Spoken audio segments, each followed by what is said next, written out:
Bonjour les amis, bienvenue sur la chaîne. Très très content de pouvoir vous retrouver pour une nouvelle vidéo mercato. C'était pas forcément prévu, voilà, mais voilà, on va parler un petit peu de football de club et de l'Olympique de Marseille, même si c'est toujours un plaisir. Voilà, je trouve ça assez intéressant d'en parler avec la vidéo forcément sur l'arrivée de Roberto De Zerbi pour, contre, ma petite analyse, mon petit avis qui est déjà dispo sur la chaîne. Maintenant que c'est officiel, on va s'attaquer un petit peu au contour de l'effectif. Voilà, sur Roberto De Zerbi, qui moi je garderais, qui je vendrais, qui voilà, tout ce genre de choses. Même si je pense que ça sera pas voilà, Longoria ne va pas regarder ma vidéo pour, pour m'écouter, je pense. Mais voilà, je donne un petit peu mon avis là-dessus.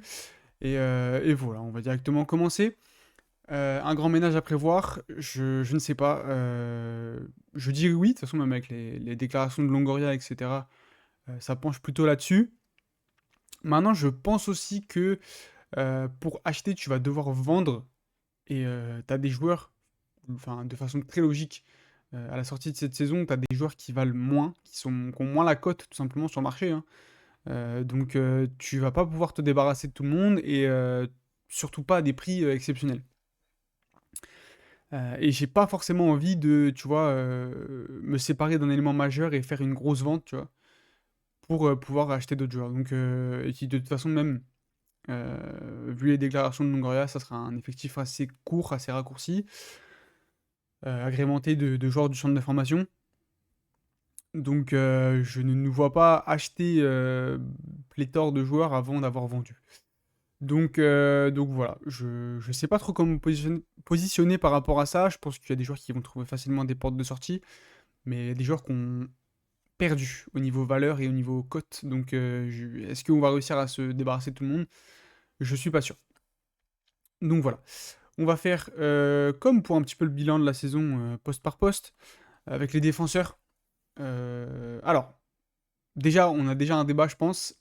Paul Lopez, pour moi, je le garde, mais j'essaye d'aller chercher mieux. C'est-à-dire que dans cette construction de l'effectif, dans cette hiérarchie de l'effectif, je pense que tu es obligé quand même de garder certains de tes cadres. Paolo Lopez, je pense que c'est un bon joueur de vestiaire, même si c'est pas le grand méchant qui va crier quand ça va pas. Je pense que ça reste un de tes cadres. Et c'est un bon joueur de vestiaire, voilà, qui peut permettre un petit lien entre certains. Il parle espagnol, enfin, il commence à parler pas mal français, donc pareil, tu peux faire un petit lien. Il y a tout ce genre de trucs qu'il faut penser côté vestiaire, à mon avis, même si niveau terrain, c'est plus trop. C'est pas exceptionnel, on va pas se mentir. Pour progresser, il va falloir que tu ailles chercher mieux. Maintenant, je pense que si tu ne vas pas chercher mieux, on peut refaire une saison avec Paolo Lopez, une saison sans Europe, une saison où de toute façon tu reconstruis quelque chose. C'est pas la mort. Donc moi, je ne chercherai pas à vendre Paolo Lopez dans tous les cas. Euh, Soit tu arrives à trouver mieux et dans ce cas-là, tu le gardes voilà, en concurrence tout simplement avec le nouveau gardien, quitte à même à prendre un gardien un peu plus jeune et tu vois, pour le faire progresser quoi. Donc voilà, tu les mets en concurrence, soit tu ne trouves pas mieux, et dans ce cas-là, tu le gardes et tu repars une saison avec. Je pense que c'est pas la mort. Comme je t'ai dit, t'as pas d'Europe, donc est-ce que tu peux vraiment avoir énormément de prétention? Je ne pense pas. Léo Balerdi, forcément, je vous fais pas de dessin. Leonardo Balerdi, meilleur défenseur cette saison. Voilà, on va pas reparler de sa saison, mais euh, je le garde. En plus, Leonardo Balerdi sur Roberto De Zerbi, les amis, on peut pas le passer à côté de ça. Il faut qu'on voit ça dans notre vie. À mon avis, ça va être exceptionnel si ça se fait.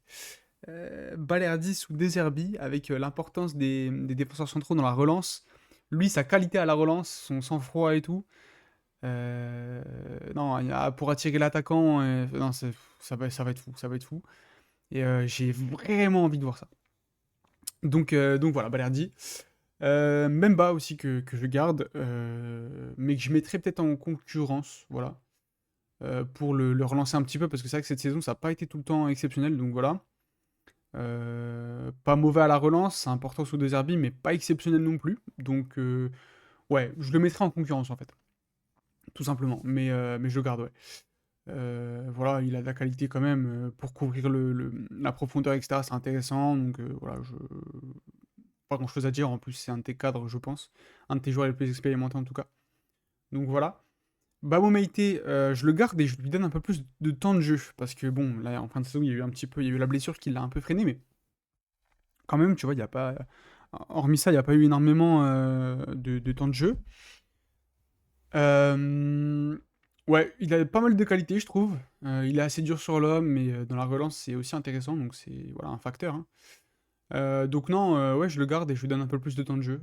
Peut-être la concurrence avec Bemba, pourquoi pas, parce que je pense pas qu'on va aller chercher 4 centraux de la même, enfin 3 centraux de la même qualité, vu les propos de Longoria.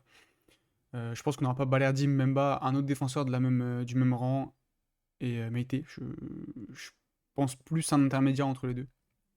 Donc voilà. Je pense qu'on en est, on sera satisfait pour Meïté, parce que voilà, il a pas mal de qualités, il a une belle marge de progression, donc voilà. Quentin Merlin à gauche, je le garde forcément, forcément.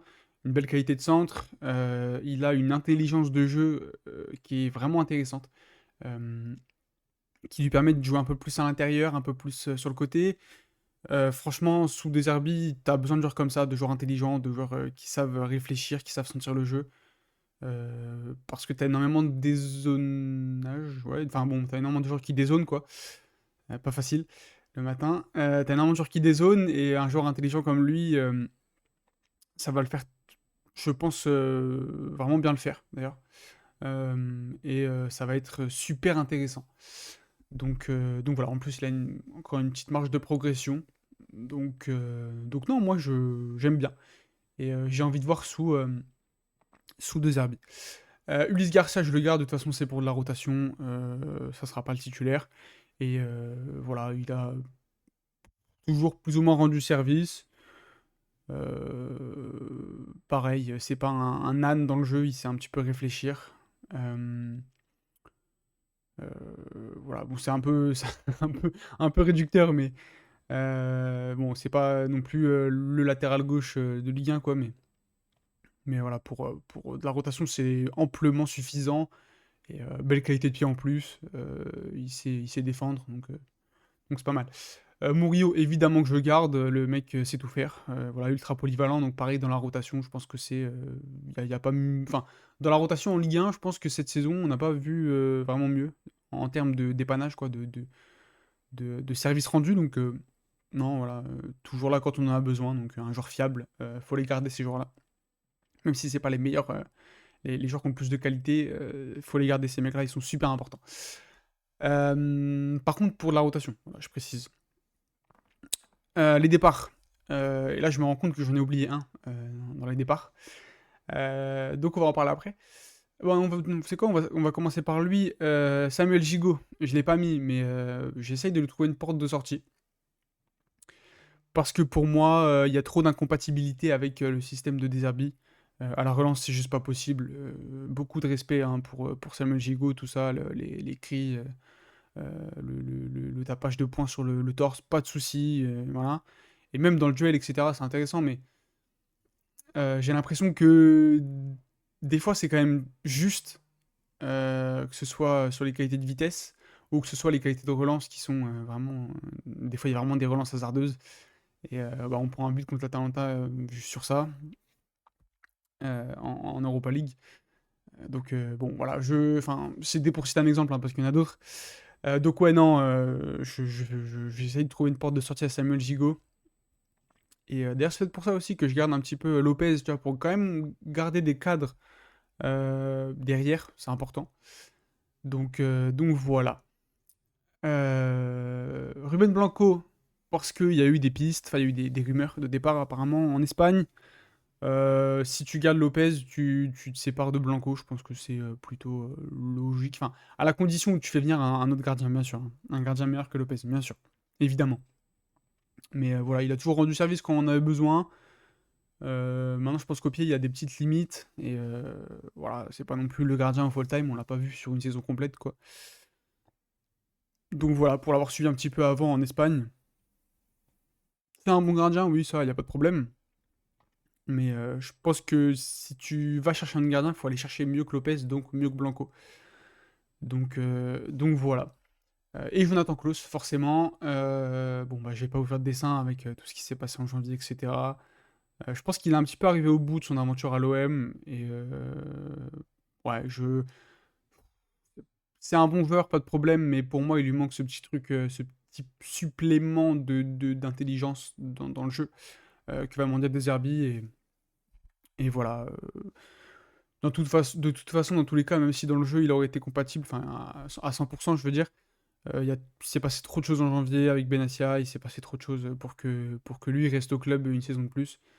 Et même lui, je pense qu'avec ses déclarations là en équipe de France sur l'OM, etc., je pense que même lui sait que c'est réglé. Donc voilà, un petit départ de Jonathan Klaus. À mon sens, c'est ce qui va se passer et ce qu'il faut qu'il se passe. Les milieux. Alors, Veretout, évidemment, je garde, je vous fais pas de dessin. Intelligence plus dans le jeu, il comble n'importe quel espace. Dans le double pivot de Deserbi, ça va être. Je pense que ça peut être n'importe quoi. Il sait se projeter en plus quand il y a besoin. Il sait marquer des buts. Euh, il a l'expérience voilà, d'un top joueur. Il a joué beaucoup enfin, il a joué des matchs européens, il a joué à la Roma, etc., etc., etc., etc. Plus, hein. Donc non, je vois pas un monde où on le vend, à part peut-être contre un gros chèque, mais je vois pas vraiment un club venir foutre un gros chèque pour un joueur de 32 ans. Euh, Peut-être l'Arabie Saoudite, mais est-ce que lui voudra partir en Arabie Saoudite? Je sais pas, franchement je sais pas, mais moi j'essaie de le garder au maximum. En plus, il ferait un petit lion aussi au milieu de terrain. Euh, c'est un des cadres au final de cet effectif, et un des trois seuls qui a été au niveau la saison dernière. Donc non, je garde Jordan Verretou sans trembler, franchement. Valentin Rongier, j'ai dit Jordan Verretou, hein. Petit bug, j'ai cru que j'avais dit Valentin Verretou. Mais ouais, Jordan Verretou. Valentin Rongier, je garde. Un cadre de l'effectif, il va revenir de sa blessure. Je pense que peu importe ce qu'on peut dire sur lui, il y a un tel abattage et de toute façon, on a vu la saison dernière que bah, il nous manquait par moment hein, au milieu de terrain, voilà, faut le dire, hein. Je pense que dans la relance vers l'avant, etc., sous deux services, ça peut être un peu limite, donc je le mets dans la rotation. Balle au pied, ça peut parfois être un peu limite, mais maintenant, dans le côté plus défensif de ce double pivot, voilà, à gratter des ballons voilà, je le garde. Je le garde ouais, je le mets dans la rotation, tu vois, pareil, un cadre du vestiaire qui va faire un petit peu le lien dans l'effectif. Je pense qu'il n'y a pas trop de questions à se poser, et puis de toute façon, je vois pas un club venir mettre un billet sur lui avec la saison remplie de blessures qu'il a eu. On sait pas trop quand il va revenir, etc. Donc, ouais, je garde. Asdi Nounahi, je le garde, mais s'il y a un chèque, s'il y a une belle offre, au revoir. Voilà, une saison compliquée pour lui. On sait qu'il y a eu des problèmes aussi extrasportifs. Donc voilà, faut aussi lui laisser le temps lui laisser le temps un petit peu de s'en remettre. Et maintenant, balle au pied sous deux services, ça peut être vraiment intéressant. Euh, Maintenant, je pense qu'il n'a pas le côté physique que peut avoir Veretout, le côté d'abattage que peut avoir Veretout dans ce double pivot. En 10, j'en vois déjà deux pour moi, sont devant et qui correspondent plus à deux Zerbi. Donc voilà, il y a peut-être ce côté-là. Peut-être un prêt, en vrai, peut-être un prêt pourrait lui permettre de se relancer un petit peu. Et tu reviens en forme, je sais pas. Mais ouais, à l'instant T, je garde parce que il t'apporte quand même une variété dans le profil, un apport technique qui est. Je pense que techniquement, c'est le meilleur joueur de l'effectif, franchement. Et il peut te permettre de te sortir de pas mal de situations. Donc ouais, et puis t'apporter, comme j'ai dit, une variété, tu vois. D'être un petit peu flexible sur ton 11 de départ.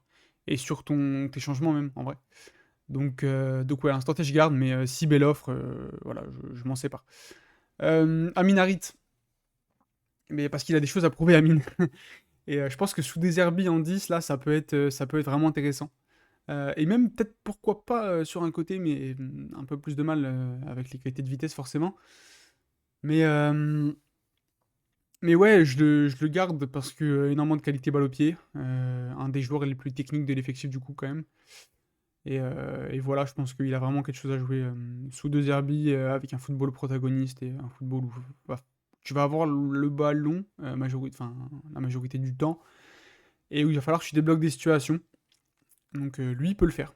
Donc voilà, faut juste qu'il rajoute ce petit côté, percussion vers l'avant qu'il avait un petit peu, bah, au début de saison au final et on sera pas mal. Donc voilà. Je me sépare de, bah, bon, bah, Pape Gueye et Onana, ils s'en vont. Onana, pas conservé, du coup, de son prêt et Pape Gueye, part libre, de ce que j'ai compris, c'est fait, quoi. En Espagne, à Villarreal, si je dis pas de bêtises. Donc bon, voilà. Pas trop de surprises et de toute façon, je pense que j'aurais cherché à les vendre. Donc voilà et Kondogbia dont je me sépare parce que pour moi, t'as pas le rendement d'un cadre de l'effectif. En fait, Kondogbia, il y a 3 possibilités et tu sais jamais sur laquelle tu tombes. La première, c'est match de patron, tentaculaire, récupère plein de ballons à la relance, propre. 2e situation, c'est blessé tout le temps et 3e situation, c'est, passe complètement à côté de son match et fantomatique, il fait des fautes, et à la relance, perd pas mal de ballons. Donc bah, j'ai envie de vous dire que, le problème, c'est qu'il est plus souvent dans les 2 dernières situations que dans la première où il est exceptionnel donc voilà, hein, avec un aussi gros salaire où tu vas chercher un petit peu aussi à faire du bien à tes finances, sans Europe, je vois pas un monde où tu le gardes donc ouais, je cherche à m'en séparer. Voilà, pour les raisons que j'ai dit, de toute façon c'est assez logique, hein. Un gros salaire, un cadre de l'effectif qui n'est pas au niveau attendu, bah, voilà, dans une saison où tu vas devoir, libérer, de l'argent. Je pense que tout le monde sera d'accord avec moi. Donc voilà. Les attaquants, alors je garde Luis Enrique parce que pour moi il peut être un ailier de percussion, sous De Zerbi, on sait qu'il aime bien ça. Donc pour moi il peut remplir ce rôle franchement. Il y a de la qualité technique. Il y a, de l'intelligence aussi dans le jeu, par moment j'ai trouvé.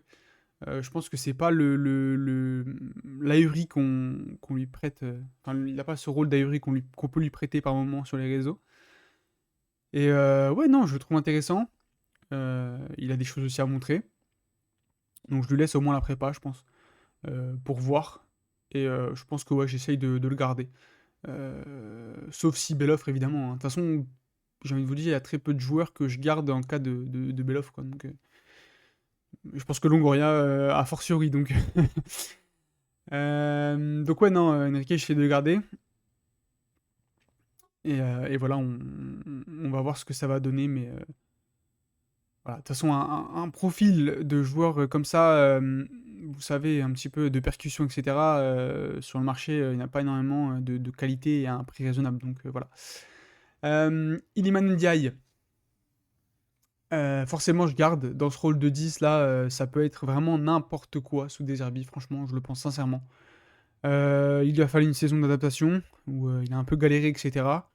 Là, ça y est, là, faut y aller, il n'y a pas de ralentir. Voilà, faut planter, faut se libérer, c'est bon, c'est parti.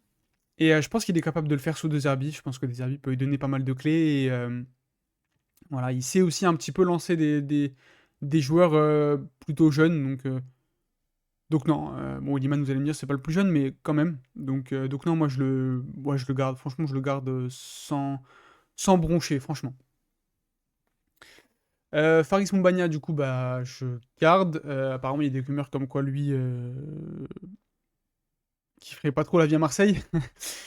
Ce qui se comprend, hein, bien sûr, au vu des récents événements, donc ça s'entend. Donc à voir ce que lui voudra faire. Maintenant, moi je le garde parce que devant, de toute façon, je pense que tu vas pas avoir 100 000 choix. C'est un joueur qui a du potentiel et qui pèse énormément sur les défenses. Et ça, je pense que Deserbi va aimer. Ce joueur vraiment pesant sur les défenses qui sera dans la surface. C'est moins joueur que peut être un Joao Pedro, je pense, par exemple, si on compare avec l'effectif de Brighton, mais il y a quand même quelque chose, je pense, devant le but. Et ouais, voilà, le fait de peser sur la défense, je pense que De Zerbi va aimer. Aubameyang, pour finir, du coup, pour les joueurs que je garde, bah, Pierre-Emerick Aubameyang, voilà, une saison, une saison pleine. Voilà, là, il est avec le Gabon en ce moment. Mais ouais, une saison pleine, y a pas vraiment de est-ce que j'ai besoin de vraiment de faire des commentaires? Maintenant s'il y a une offre, s'il y a une belle offre d'Arabie Saoudite ou quoi, je fais pas tout pour le garder non plus, mais bon, j'en ai fait une vidéo sur la chaîne déjà. Donc n'hésitez pas à aller la voir si ça vous intéresse. Maintenant, ouais, s'il y a pas une offre à la hauteur, enfin, s'il y a pas une belle offre, je garde et voilà, c'est un leader de l'effectif, c'est un joueur qui a énormément d'expérience. Je pense qu'au fur et à mesure, je donne un peu plus de temps de jeu à Moumbagna et voilà, je les mets un petit peu les 2 pas en concurrence, mais voilà. Après, il faudra voir évidemment, parce que là, on fait des pronostics, mais il faudra voir aussi le cours de la saison, tu vois. Si Aubameyang démarre fort avec 5 buts en 3 matchs, voilà, bah, enfin, t'es obligé de lui donner de la continuité, quoi. Donc voilà. On verra bien. Mais voilà, pour les joueurs que je garde et pour les joueurs que, du coup, bah, dont je me sépare, bah, Vitinha, c'est fait. Il y a un prêt avec une option d'achat obligatoire à 15 millions. Donc là, j'ai envie de vous dire qu'on s'en sort plutôt bien. Vu le flop que c'est, on s'en sort pas mal même. Donc le Génois, les amis de Longoria, je pense, parce que s'il n'y a pas de magouille autour de ça, tiens, c'est... non, je rigole, mais 15 millions, on s'en sort vraiment bien. On va récupérer pas la moitié du prix d'achat, mais pas loin. Donc bon. Au Genoa, ça a l'air de se passer un petit peu mieux. Il a aussi moins de pression, il a moins tout ça. Même si c'est pas exceptionnel, ça a l'air d'être un petit peu mieux. Donc tant mieux pour lui, j'ai envie de dire. Et nous, si on peut s'en sortir pas trop mal, voilà. Allez. Donc voilà, je l'ai mis dedans parce que j'ai pas forcément envie de faire une vidéo spéciale sur le fait que Vitinha s'en aille. Mais voilà, on en parle 2 secondes ici. Et voilà, je pense qu'il a vraiment la qualité pour réussir en Serie A. Et voilà, on verra bien hein, si l'avenir va me donner raison ou pas, mais je pense qu'il a les qualités pour le faire. Maintenant, on verra bien dans la continuité de la chose. Ismail Assar, je m'en sépare parce que Deserbi aura besoin de joueurs techniques, de joueurs qui maîtrisent le ballon, de joueurs voilà, vraiment qui ont un apport physique, mais qui voilà, sont hyper intéressants balle au pied. Et je pense qu'Ismail Assar, c'est pas vraiment. Enfin, ça peut être le cas, mais cette saison, ça n'a pas du tout été le cas et je le vois pas se relancer complètement à l'OM. Donc voilà, il y a des rumeurs en plus déjà qui parlent de certains intérêts, donc je cherche pas du tout à le garder, au contraire. Et voilà, je pense qu'il aurait pu réussir à l'OM, mais que ouais, ça s'est pas fait. Et voilà, c'est pas grave. Enfin, c'est pas grave, c'est chiant quand même cette saison, mais tant pis. Ouais, non, vraiment, des fois, il a vraiment donné l'impression de vraiment d'être un poulet sans tête, juste qui court, quoi. Et moi, ça me dérange un peu, j'aime pas trop. Enfin, j'aime pas trop ces joueurs-là. Donc voilà, je vais pas chercher à conserver. Et puis bon, encore plus frustrant, hein, et des matchs où t'as l'impression qu'il a pas de crampons, il joue en basket, le frérot. Ça pour un supporter, c'est tellement frustrant. Donc non, ouais, je cherche pas à garder, au contraire, je cherche à m'en séparer. Donc voilà, pour Ismail Assar. Et pour les départs. Les amis, on a fait le tour de l'effectif. Évidemment, après ça, on fera une vidéo. Quel besoin euh, Voilà, peut-être voir pour une ou deux cibles, peut-être plus que d'autres clubs, parce que forcément, l'OM, c'est un club que je suis, un club que j'ai vu jouer tout le week-end, un club, bah, c'est mon club de cœur, donc forcément, on en fera plus qu'une vidéo, parce que, alors, comme on a pu faire pour le Real Madrid ou le Paris Saint-Germain, par exemple. Donc voilà, pour suivre tout ça, n'hésitez pas à le petit abonnement, le petit like si la vidéo vous a plu, si vous êtes d'accord avec moi, le petit commentaire pour donner votre avis forcément, et voilà. Moi sur ce les amis, je vous dis à très très bientôt pour l'Euro, on va se régaler, et voilà, salut.